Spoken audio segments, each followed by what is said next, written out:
Ստեփանավանում կյանքը շատ միապաղաղ էր։ Արվեստի և արվեստագետների հետ կապ չունեցող ամայի մի վայր։ Կենտրոնից հեռու կառուցվող մեր սեփական տունը, որի շինարարությունը մոտենում էր իր ավարտին, այնպիսի տխրությամբ էր լցնում հոգիս։ Անվերջ մտածում էի փախուստի մասին։ Խոնավ եղանակ, չլուսավորված փողոցներ, ոչ ցերեկային և ոչ իրիկնային, ոչ մի ուրախ կյանք, գլխացավեր ունեի։ Ես հիվանդացա։ Ամուսինս տարված էր իր գործերով, հազվադեպ էր ուշադրություն դարձնում իմ բողոքներին։ Նա էության փառասեր էր և իր ունեցած պաշտոնը գոհացնում էր իրեն։ Պետք է փոխել կյանքը, սա ապրելաձև չէ։ Տուն ունենալը, որին այնքան ձգտում էի, այլևս ինձ չէր ուրախացնում։ Քաղաքներ կան, որ կենդանի օրգանիզմ են, ունեն իրենց յուրահատուկ ռիթմը, բազմամարդ են ու բազմաժխոր։ Եվ այդ քաղաքի ռիթմը փոխանցվում է ապրողներին, դուրս մղում նրանց հոգում տիրող ձանձրույթն ու մենության զգացումը։ Երևանն այն տարիներին ուներ այդ կենսախինդ ռիթմը։ Մարդիկ ապահոված չէին, բայց ուրախ էին, փնտրում էին միմյանց կարոտում։ Փախչենք ճչում էր հոգիս։ Մի բան մտածիր, դանդաղ մահով սպանում ես ինձ։ Մի օր Երևանից ամուսնուս կանչեցին ճարտարապետների գիտաժողովին։ 3 օր բացակայելու էր։ Ես ժամանակ ունեի իմ փախուստը կազմակերպելու։ Մի ծանոթ վարորդի էի ճանաչում։ Նա մեզ օգնում էր տան շինարարության գործերում։ Խնդրեցի նրան. «Կտանես մեզ Երևան»։ «Ինչու՞ չէ», ասաց նա։ Կեսօրին արդեն պատրաստ էինք։ Հավաքեցի իրերս և մի քանի ժամ հետո հասանք Երևան։ Ծնողներս ապշահար էին։ «Ես չեմ կարող ձեզանից հեռու ապրել», ասացի նրանց։ «Ինձ վարձով բնակարան է պետք»։ Հայրս զայրացավ, բայց մայրս ուրախացավ։ Նա ինձ լավ էր ճանաչում։ Գիտեր, որ ես երբ որոշում եմ կայացնում, հետադարձ ճանապարհ չկա։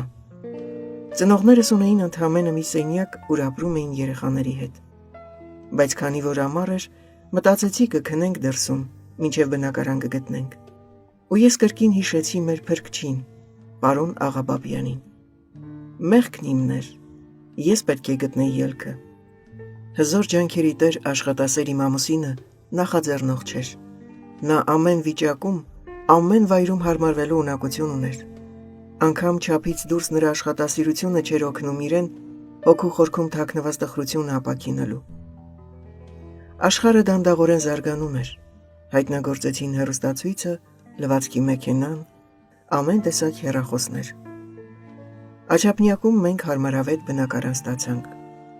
Կահավորեցինք ինչպես որ պետք էր։ Սկեսրայրս, երբ մեզ այցելեց, զարմանքից քար կտրեց։ «Սա տուն է թե կահույքի խանութ», ասաց նա։ Հողից հաց քամող այդ մարդը, որ լքել էր քաղաքակիրթ մի երկիր, Ֆրանսիան, եկել Հայաստան փրկելու համար իր զավակներին հոտարությունից, չէր հասկանում իր զավակների նախասիրությունները։ Նա երջանիկ էր իր փարաքար գյուղում և ամեն օր երախտագիտության զգացումով օրհնում էր Արարչին իրեն պարգևած խաղաղ կյանքի համար։ Միթե նրա զավակները պատկերացնում էին, թե ինչ է հայրենիքում ապրելը։ Իր տան այգու ամեն մի ծիլ տվող ծաղկի, ծառի բարձրանալը տեսնելիս, նա իր հայացքը հառում էր երկինք, ասում էր. «Փառքդ շատ լինի, Տեր Աստված»։ Իսկական հայրենասերն նա էր, այդ պարզ մարդը, և ոչ թե նրա զարմիկները։ Հիշում եմ, երբ առաջին անգամ ոտք դրեցի գյուղ, նա մի մեծ թասի մեջ փորձում էր լվանալ հողոտ ճաքճքված ոտքերը։ Նրա տնքոցները լսելով մոտեցա, ես սկսեցի նրա ոտքերը լվանալ։ Հետագայում ամեն տեղ հպարտանալով նա ասում էր. «Ամենասիրելի հարսս ոտքերս լված»։ Այդ օրվանից ես մտա նրա հոգու մեջ, նա սիրեց ինձ։ Աստվածապաշտ այդ մարդը, որ պարկերով փող էր թափել իր տղային կրթություն տալու համար, ինչպես ինքն էր ասում, գիտեր գնահատել և սիրել նրանց, ովքեր հարգանք ունեին մեծահասակների հանդեպ։ Այդ օրը սկեսրայրս ինձ էր փորձում, ինչպես ինձ փորձեց Շիրազը, երբ թռցրեց ջրափոսի վրայով։ Սկեսրայրս հոգու մարդ էր, գրասեր, աշխարհն ընկալող։ Ափսոս ամուսնացել էր մի պարզունակ կնոջ հետ, որը երբեք չհասկացավ, թե ինչ բան է հոգին։ Նա կատարում էր կնոջ պահանջները, հետևում նրան ինչպես զինվորը իր հրամանատարին, որովհետև նա մարդու տեսակն էր, որին կարող են հենվել, որից ուժ և լույս է ճառագում։ Թվացյալ էր սկեսրայրիս խստությունը։ Խորքում նա անսահման բարի հոգի ուներ։ Առանց հայրիկի ներկայության սեղան չէինք նստում, ինչքան էլ քաղցած լինեինք։ Իսկ նա միշտ ուշանում էր։ Գալիս էր այնքան հոգնած, երբ ճաշն արդեն սառել էր։ Ինչն էր պատճառը, մեզանից ոչ ոք չէր հասկանում։ Սկեսուրս անուս պարզ կին էր։ Երբ հարս գնացի, նա 60 տարեկան էր։ Միշտ նույն հագուստի մեջ, թաշկինակը գրպանում։ Անverջ հոսող քրտինքը նրան հանգիստ չէր տալիս։ Դեմքը շատ սրբելուց այտերը կարմրում էին,